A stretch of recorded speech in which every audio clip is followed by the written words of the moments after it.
there will definitely be places where the retailer or the commerce company may have some deep partnerships that they continue to lead on, regardless of, let's say, the level of effort. But as they continue to expand out and try to bring on new advertisers, that's when it really starts to become a problem.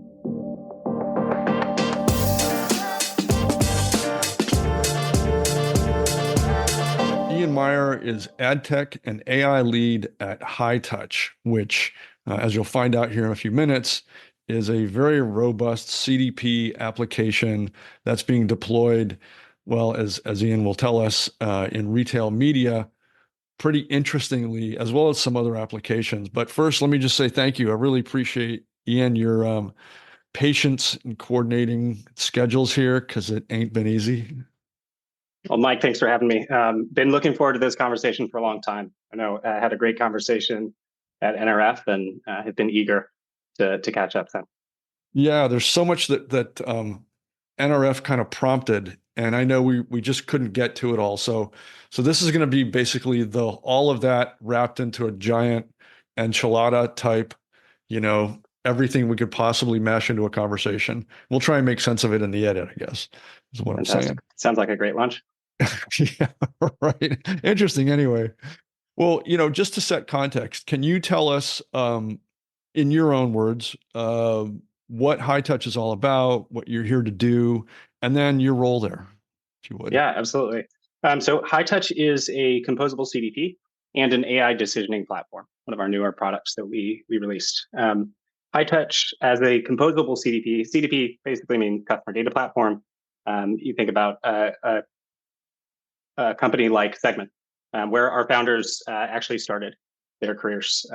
Our co-founders, both two of them were early engineers at Segment, and played in this customer data platform space where essentially companies, retailers can push all of their customer data, whether those are purchase events, information about their customers, into this central source of truth, and then use that to push that data out, push events to ad platforms, to curate audiences and push those to their ESPs and paid media channels.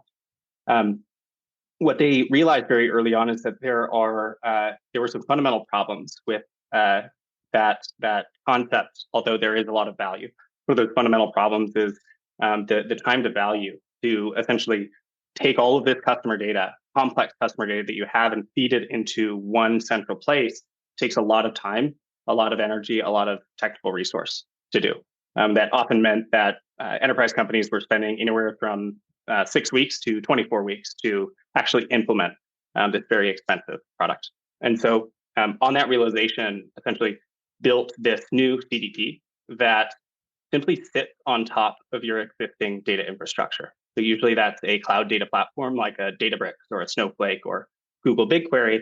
And what that means is you don't have to pipe all of this data in because it already exists. It's already there. And so what we see is that customers can actually get all of the things that they need to run their internal marketing, to what we'll talk about in a little bit, run their retail media network. They can get started sometimes in a matter of a few days, but major enterprises in a matter of a few weeks. Right? And that sounds crazy. I usually have to preface that and say, really, this is true, right? Customers like Accor Hotels, for example, right, took a few weeks to stand this up globally across multiple different countries and business units. Our newer product is our AI decisioning platform, which we're really excited about. It's something that we're investing very deeply in, that we just raised a major round to do, which allows you to take all of that existing data that you have in the warehouse and layer on this intelligence layer, this decisioning layer that essentially uses AI agents and reinforcement learning to make decisions for you on what message to send on what channel at what time for these different customers to accomplish whatever that goal is you want to accomplish. So a marketer goes in, they say, hey, we really want to maximize post-purchase transactions. And the system is going to test and learn to find out exactly what the right series of messages is over time across these different channels to do that. I mean, I'm projecting here because I've not seen a demo on this. I've just seen the news, which we've got to get to in a minute because it's a big deal. But, from a media planner standpoint, this is a dream come true. it's never as easy as hit a button and go have coffee. Nobody expects Mhm. it to be that. But on the other hand, to have real-time decisioning, making content and channel decisions is a pretty huge thing for media planning departments. I mean, I would Pretty think of huge, yeah. any medium. It's just going to be like, hey, first of all, is this real? Is this really true? Because if it is, it's a giant thing and would allow for all kinds of new deployments of personnel and repurposing of into higher kind of decision capacity positions and things. So um, that's wild. So, just random question number one is AI decisioning in market yet, or is that still in development? It is very much in market. We have major customers of ours already using it and quite successfully. Good example of this would be a company called Whoop. I'm wearing a Whoop band right now. I'm a four-year long member, so very loyal customer. And Whoop essentially they sell these fitness bands to monitor your fitness, your sleep, etc. on an annual subscription. And as a member, they also sell and want to upsell me on apparel. I can swap out bands. I get a nice fancy one for when I'm wearing a suit and a more durable one for when I'm working out. And they have essentially replaced their typical process of sending out these calendared emails, so these biweekly or weekly email blasts promoting their apparel products with AI decisioning. And when we ran an actual holdout against this group, they generated a 10% incremental lift on those cross sell And purchase probably revenue. a massive improvement in efficiency as well, I would assume. Exactly right. And so that's what one of the things that they're really excited about is their lifecycle marketing team being able to shift their attention away from all of this operational stuff just to get an email up and running to the creative stuff, to really more deeply understanding the customer, to crafting better creative, to testing new variation. And so there's sort of a double whammy in terms of just effectiveness and the efficiency and the shift in mindset of the team. So at NRF, one of the 20 topics we kind of flew through was a partnership, I'm just going to call it, that Hightouch had really just announced with Databricks to produce a self-service audience management platform, essentially.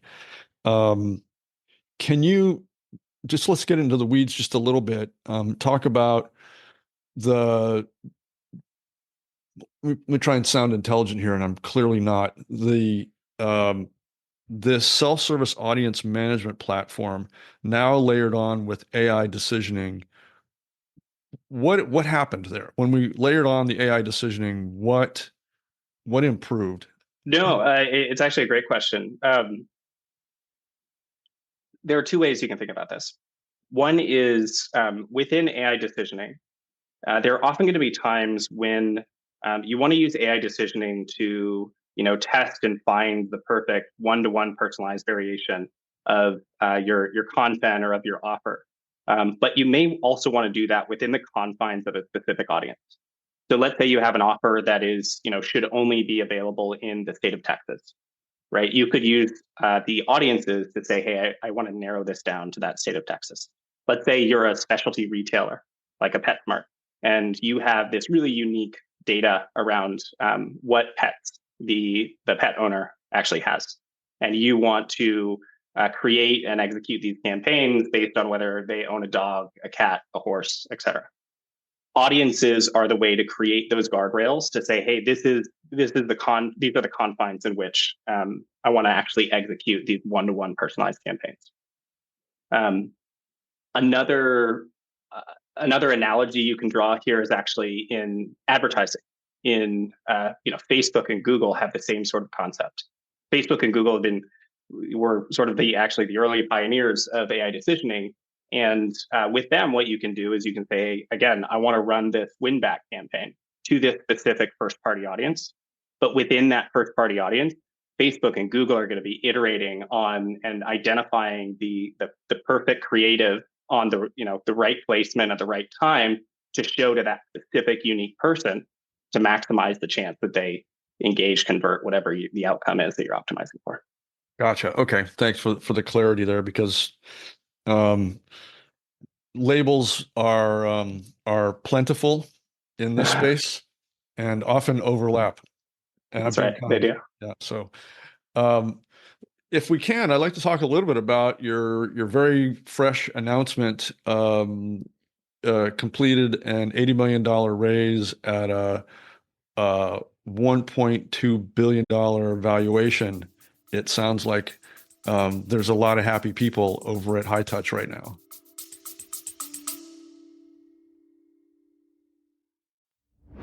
Customerland is a podcast about customers, how to get more of them, how to keep them, what makes them tick. We talk to the experts, the technologies, and occasionally actual people, customers, to find out what they're all about. So if you're a CX pro, a loyalty marketer, a brand owner and agency planner, if you're a CRM and personalization geek, if you're a customer service CSAT NPS nerd, you finally have a home.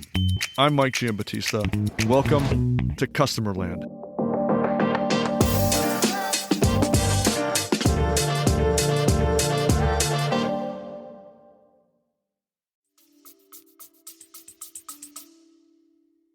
A lot of happy people.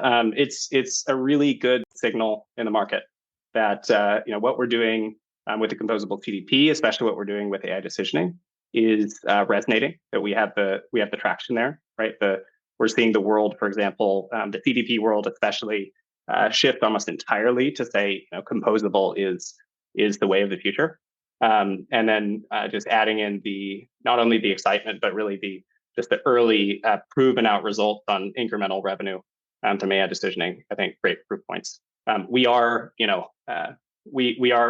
be the first ones to say that this is just the beginning. The fundraising is exciting, but there's a lot of work to do to take that fundraising and to invest in really smart ways where we can deliver a lot more value for our customers and ultimately grow the business. If you're able to, and you may not be, can you talk a little bit about the roadmap and what that $80 million might be going to, or say that in the near term? The majority of our investment is really going to be in continuing to build out a world-class R&D team to build this future of AI decisioning. And so to increase capabilities, expand to new channels where we can apply AI decisioning, as well as to improve on other features that we're seeing, like bringing insights, really rich insights back to customers so that we can tell them exactly what's working and what's not, so that they can bring their own creative minds back into that AI decisioning process, as well as building out, again, a world-class go-to-market team so we can get this out to the market and make it a success that we think it can and should be. There's no shortage of indicators out there in the retail media space that space is just on fire. It is for very good, solid, legitimate reasons. I don't think anybody who analyzes it would say, "Oh, we're in a bubble, watch out." It's real. I mean, the benefits of a well-run, well-executed retail media campaign are so tangible and direct that it's hard to deny. Why wouldn't you invest here? And clearly a lot of companies are. What I think is really interesting, a couple things about your announcement. One is it's a clear indication of continued support for the idea and the industry. But you also, the people in that round are some significant people. There's some, you're talking about some of the top investors across any industry whose names showed up on the list of investors there. So I think one, it's a confirmation of the value of the industry, but I think probably more than that, just by looking at who put the money into this round, it's a giant vote of confidence for Hightouch in particular. You guys are clearly doing some stuff right. It is big vote of confidence, and we're just we're honored to be partnering with those folks. We look to them for guidance, obviously as well. And so very excited for the future with them. That's a huge deal. We sort of touched on this a moment ago, but if you were going to look out, say, the next 6 to 9 months, not so much in a roadmap way, but looking at where retail media is right now, looking at where you could see it going because of what Hightouch's vision is, what kinds of things would you point out to CPGs and to the owners of these networks to say, hey, look, there's an opportunity here you may not be aware of, or there's a hurdle coming down the road that you should pay attention to? Because I have a feeling that Hightouch probably has the 30,000-foot view that most of us down here at street level just don't. Yeah, great question. As you said, retail media definitely is not a bubble. There's a lot of very compelling value there. It does, as it continues to grow in popularity and more retailers and more even commerce companies start to launch their own media networks, it does create its own set of problems that need to be solved. A lot of that around fragmentation, a lot of that around essentially I as a brand or I as an agency who wants to buy this retail media have to now operate across a swell of different providers who may have different methods and different systems in terms of how they actually take your request and take your money and deploy it. And so a few things that I see coming down the line. The first is retail media, commerce media networks are quite a bit more focused on and going to need to be more focused on ensuring that they can deliver campaigns quickly with a low level of lift. Otherwise, it's going to be much harder for them to justify to a brand, to an agency, that they should spend the time and energy to use their audience versus an audience, right, or placements that are much easier to access to them, that are easier to aggregate.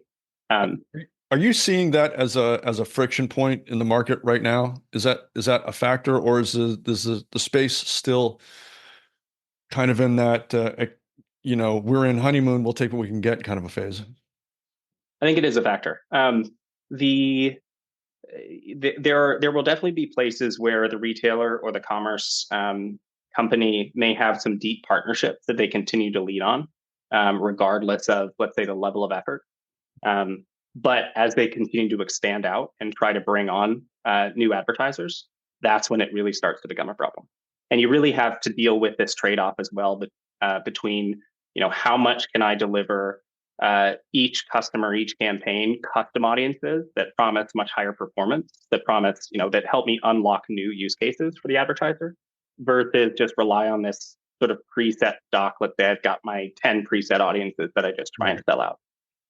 Retail media is exploding. I was going to say expanding, but that's not even adequate. It's exploding. It continues to at just astonishing rates. But with it comes its own complications and complexities and kind of unforeseen problematic nuances.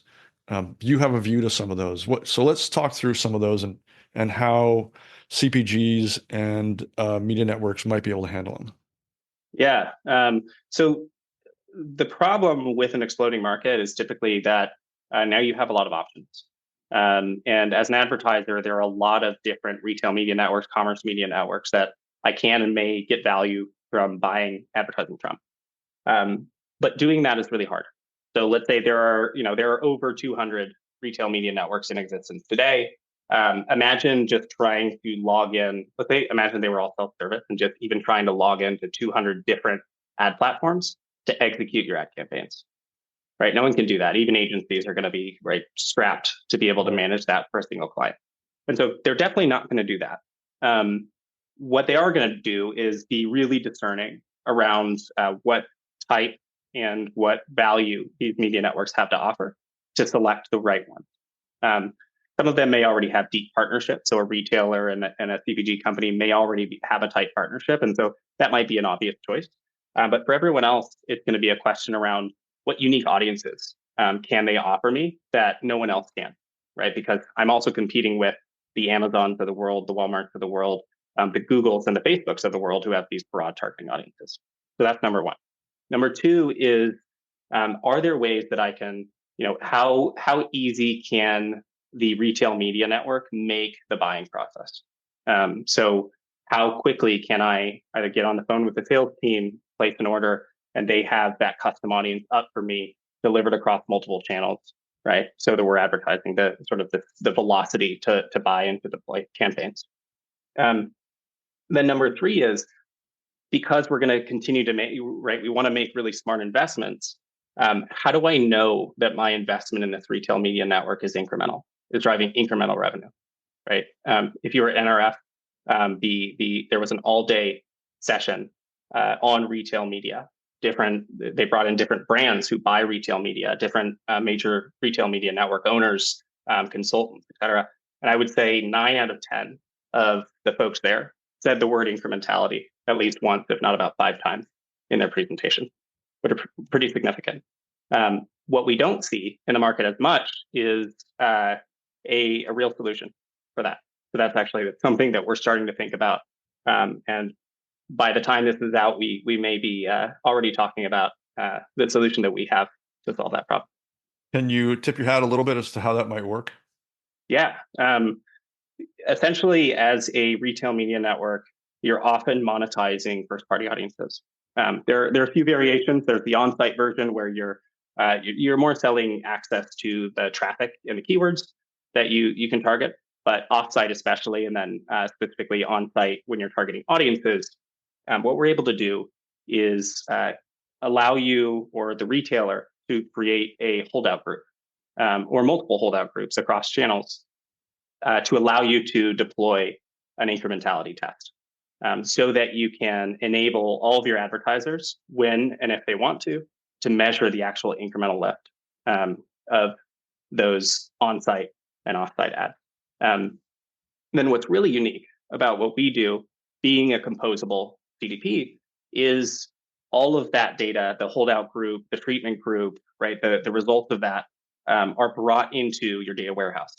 And why that's really important, outside of the obvious, which is you own the measurement, is that retail media network and the reporting that you offer your customers is something you build. It's not necessarily a software you buy. And so this allows you to, whether it's take Hightouch to layer that on top, or your favorite business intelligence tool, to then create this visual layer that you can offer to customers to say, hey, here's the place that you log in to see your campaign performance, your attribution, as well as the results of your incrementality test.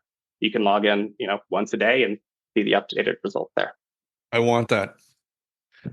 That's going to be a pretty phenomenal thing when it hits the market, because I don't know of anybody who's working out a solution like that.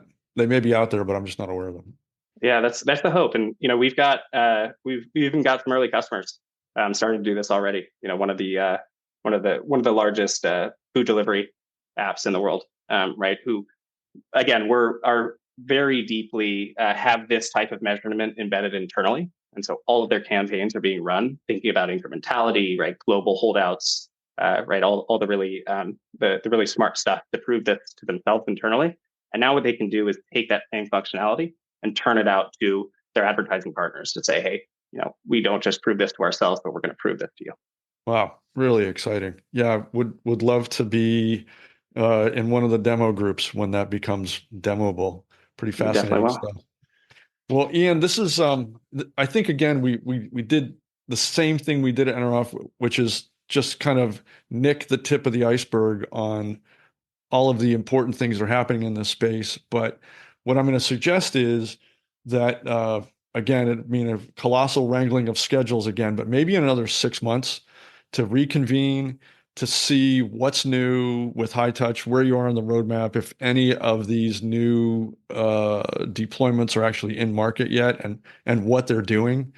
Because we talked to a fair number of RMN technology providers. That doesn't mean we have a full handle on the market, but I'd say we have a decent view. And it seems like Hightouch's perspective is a broader one than most, which I think is going to mean they'll bring an awful lot more long-term value to those relationships. So it's my prediction. You heard it here. I would love to do that. I'm excited to see how the market moves in the next 6 months and how we move with it.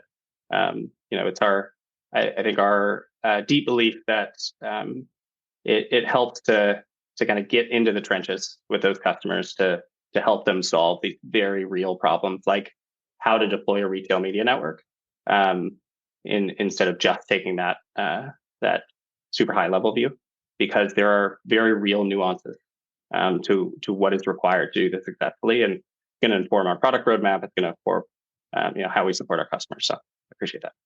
Well, Ian Maier, thanks again. Just for the record, Ian is ad tech and AI lead at Hightouch, and the next chapter in this conversation is going to be a fascinating one. So, Ian, thanks a million. Mike, it's been a pleasure.